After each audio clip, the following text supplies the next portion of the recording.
clothing reseller and you're struggling with inventory just sitting around, chances are you might be sourcing the wrong brands. And in this video, we're going to be uncovering 30 of the brands to stay away from if you want to maximize your profits and keep your inventory turning over and money coming in.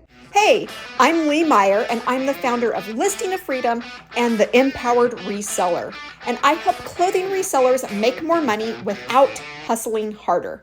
Let's get started. If you're new here, my name is Lee Meyer. I'm a mom of four and I've made over $100,000 selling used goods on sites like eBay, Poshmark, and Mercari as a part-time clothing reseller. Now, it's really important to know what brands sell and what brands don't. And often it's easy to overlook those brands that don't sell, but it's almost just as important to know the brands that don't sell so you can stay away from them as it is to know the ones that will sell.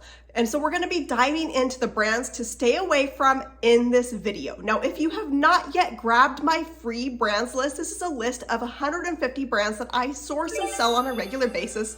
The same brands that have led me to that $100,000 mark and beyond. You can get this free list. You'll find a link down here in the description below this video, and I'll send that to you instantly. I'd also like to take a second to invite you to grab my 6-figure blueprint. If you're looking for an income stream that is a little bit more passive and has a whole lot bigger potential without having to source, list, or ship, then you're gonna want to grab that 6-figure blueprint as well. You'll find a link to get that again down there in the description below this video. So let's go ahead and get started. Now, there's several reasons why brands don't sell, and that first one could just be that the market is oversaturated. There's too many items out there and not enough demand. The second reason could be declining demand, just less demand out there for the items that are listed. And a third reason is quality. When quality goes down, the resale value also goes down.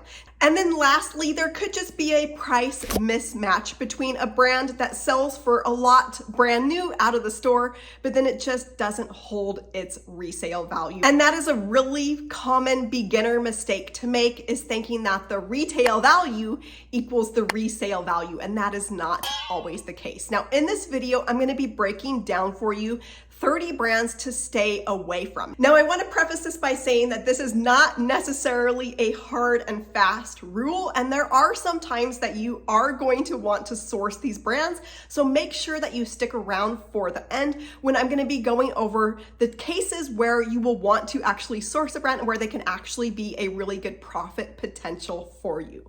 Now, I've categorized these 30 brands into 5 different categories. I'm going to be saying the name of the brand as well as showing you what the tag looks like so you know exactly what it is to stay away from.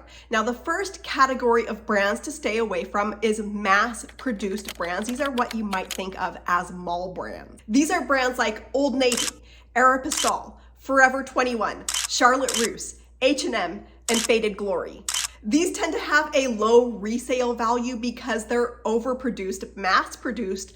The retail price is low and the market is just generally oversaturated for these types of brands. The next category of brands to stay away from are department store brands. Now, these are a little bit more well-made than the brands that we just went through, but the perceived value of these brands is low, so the resale value of these brands is low. And this includes brands like Worthington, Croft & Barrow, St. John's Bay, Sonoma, Chaps, and Apartment 9.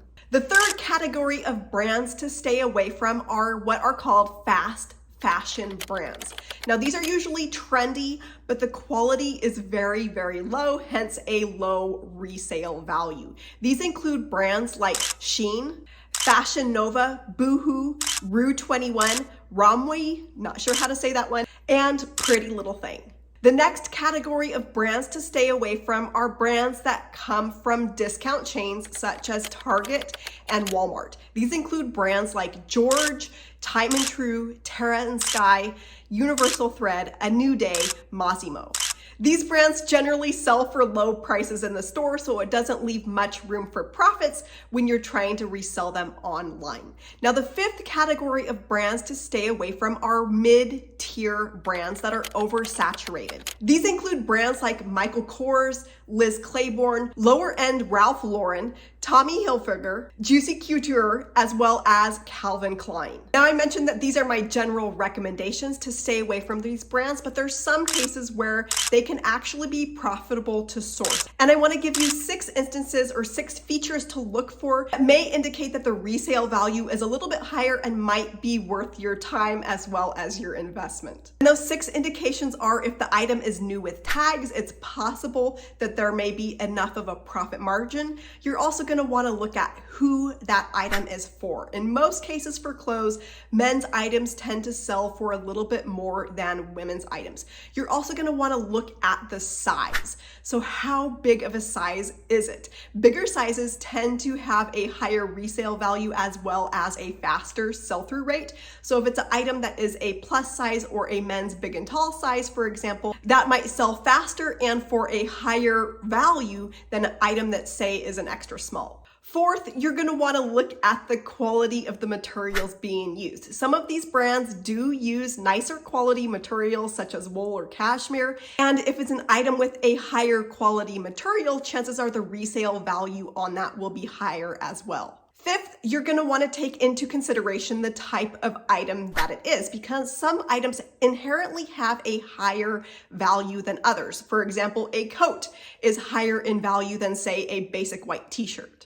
And it's also worth noting that if you come across items that have multiple of these characteristics involved in them, they're going to have a higher resale value. For example, you might come across an Old Navy coat that's in a size 4X, so it's got it going for the size. It might also be made of wool, and it might be new with tags. In that case, it may be worth your time and your investment to resell that, and there may be enough of a profit margin on that. The 6th category that you're going to want to look at, 6th feature, is if the item is vintage. So some of the brands that we mentioned actually do really well when they are vintage. For example, Tommy Hilfiger. So you're going to want to take that into consideration as well. If vintage interests you, you're going to want to check out my video where I specifically go through vintage clothing to resell for big profits. I've also got an entire playlist dedicated to Bolo brands to be on the lookout for, so make sure you check that out as well. But I'm confident that when you follow these guidelines, when you know what to look for as well as what brands to stay away from, that you will not only have less inventory sitting around, but you'll have bigger profits as well. Thanks for watching, and see you soon.